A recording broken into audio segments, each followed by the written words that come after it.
राधे राधे दोस्तों, हर हर महादेव। कैसे हैं आप सब, यह बताने के लिए राधे राधे श्रीमन नारायण कमेंट में अवश्य लिखें।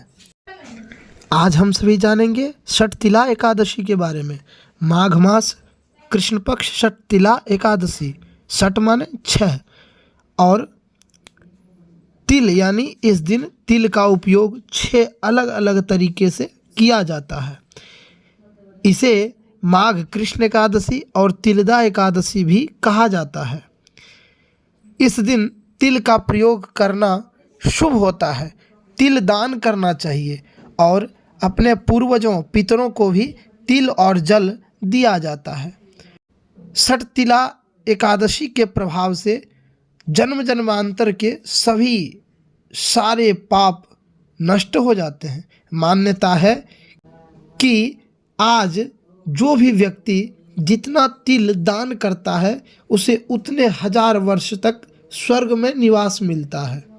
जो भक्त 6 प्रकार से इस दिन तिल का उपयोग करता है उन्हें कभी धन की हानि नहीं होती है, साथ ही सारी समस्याएं दूर हो जाती है। भगवान श्रीमन नारायण की पूर्ण फल कृपा आशीर्वाद मिलता है।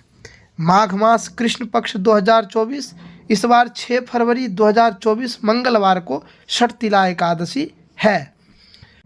मुहूर्त के बारे में भी जान लेते हैं। इससे पहले दोस्तों, अगर आपने अभी तक हमारे चैनल को सब्सक्राइब नहीं किया तो सब्सक्राइब कर लें और बेल आइकन प्रेस कर दें, तभी सारे अपडेट सबसे पहले आपको मिलेंगे। एकादशी तिथि प्रारंभ होगी 5 फरवरी सोमवार शाम 5:26 से और एकादशी तिथि समाप्त होगी 6 फरवरी मंगलवार शाम 4:07 तक। माघ मास कृष्ण पक्ष द्वादशी तिथि प्रारंभ होगी 6 फरवरी मंगलवार शाम 4:08 से और द्वादशी तिथि समाप्त होगी 7 फरवरी बुधवार दोपहर 2:02 तक। व्रत पारणा तिथि मुहूर्त 7 फरवरी 2024 बुधवार सुबह 7:08 से 9:50 तक होगा।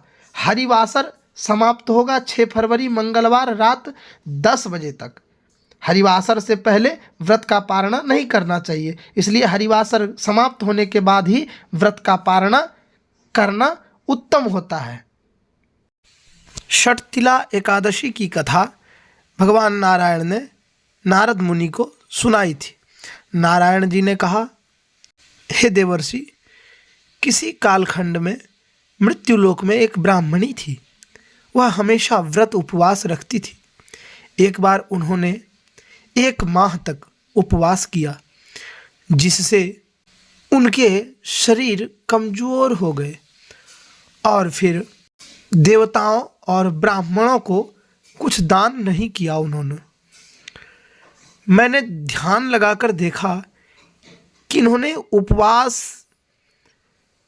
से अपना शरीर तो पवित्र कर लिया है, इसके प्रभाव से इनको वैकुंठ लोक की प्राप्ति तो हो जाएगी, लेकिन इसने कभी दान नहीं किया और बगैर अन्नदान जीव की तृप्ति कठिन है।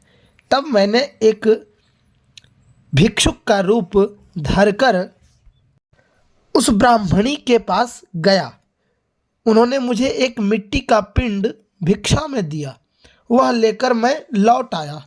कुछ समय बाद जब वह ब्राह्मणी शरीर त्याग कर स्वर्ग आई तो वह मिट्टी के प्रभाव से एक वृक्ष और मिट्टी का घर उसे मिला और घर में कुछ भी नहीं था।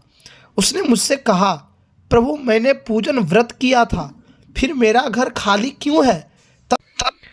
तब मैंने उनसे कहा कि आज घर जाओ और जब देव स्त्रियां तुम्हारे घर आएं तो उनसे षटतिला एकादशी व्रत के बारे में पूछना।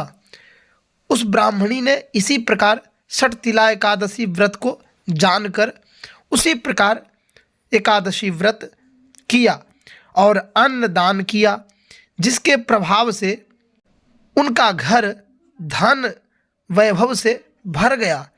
इस प्रकार जो भी भक्त एकादशी का व्रत रहकर अन्न दान करता है उसके जीवन के सारे पाप नष्ट होकर उन्हें वैकुंठ लोक की प्राप्ति होती है। जय श्रीमन नारायण। राधे राधे, हर हर महादेव, हरि ओम। चलिए मिलते हैं फिर अगली वीडियो में।